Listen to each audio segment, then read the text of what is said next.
Salut à toutes et à tous, j'espère que vous allez tous très bien et que vous êtes en train de passer une excellente journée. Comme vous avez pu le voir dans le titre de la vidéo, aujourd'hui on va parler de Naka. Vous le connaissez tous, Naka a participé à la 5ème saison des Marseillais contre le reste du monde et actuellement il est toujours en couple avec Héloïse. Il y a plusieurs heures, Naka a eu une énorme frayeur et il hésitait à en parler sur les réseaux sociaux. Il y a tout juste quelques instants, il a décidé de briser le silence. En effet, il a failli perdre la vie lors d'un accident de voiture. Naka a décidé de raconter tout ce qu'il s'est passé, mais heureusement il n'a pas eu de blessure. Comme Naka a pu le dire, cela aurait vraiment pu être beaucoup plus grave. Je vous laisse avec toutes ces explications. Et n'hésitez surtout pas à réagir en commentaire. Mes amours, en fait, je vais vous dire pourquoi je pense que en fait, depuis 2 jours, je fais que dormir. C'est très simple, c'est que il y a quelques jours, j'ai eu un accident de voiture. Je vous en ai pas parlé parce que je voyais pas l'intérêt, je voyais pas tout ça. Mais en fait, je vois que je reçois plein de messages en me disant pourquoi tu fais que dormir, pourquoi tu fais que dormir depuis hier et tout.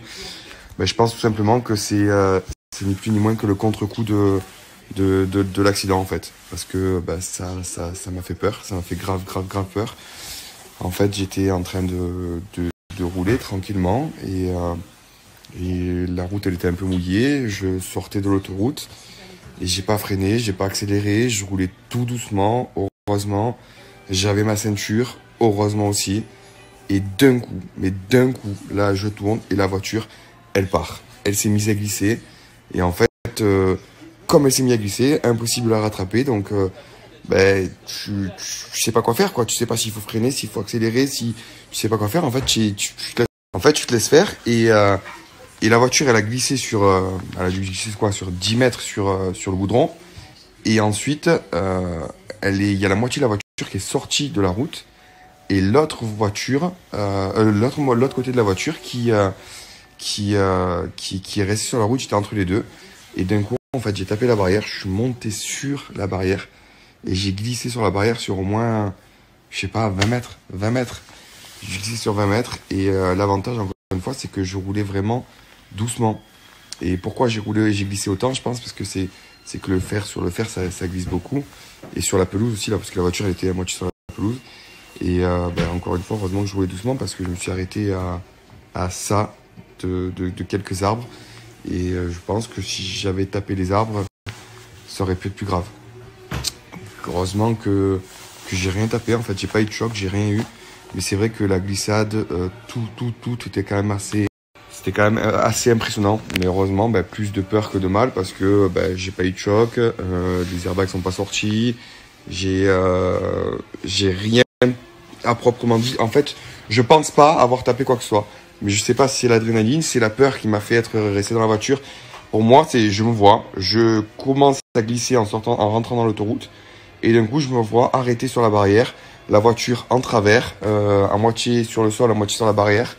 Voilà, je me rappelle plus de comment du début jusqu'à la fin ça s'est passé. Mais en tout cas, je sais que ça va, qu'il n'y a rien eu de grave.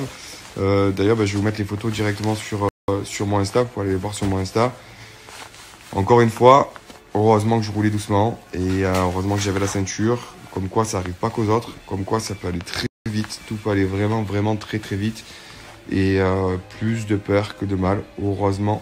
Mais c'est vrai que quand je repense à tout ça, quand je repense à comment s'est passé tout ça, ça fait quelque chose. Et encore aussi, heureusement que j'étais seul dans la voiture. Parce que je pense que moi, c'est moi. Mais Louise n'aurait pas vécu pareil, je pense. Et ouais, voilà. Je pense que si je peux vous faire passer un petit mot, c'est comme quoi, quand on pense que ça arrive qu'aux autres, quand on pense que on peut pas avoir d'accident ou quoi que ce soit, parce que c'est mon premier accident, quand on pense que non, en fait, ça arrive à tout le monde. La ceinture, c'est important. Heureusement que je l'avais, parce que du coup, j'ai pas bougé dans la voiture, j'ai rien eu. Mais voilà, quoi. Voilà, c'était pour vous faire partager mon expérience et vous dire que c'est quand même important de faire attention sur la route, que ce soit en voiture, que ce soit en moto, que ça n'arrive pas qu'aux autres. Et surtout, très important de mettre la ceinture.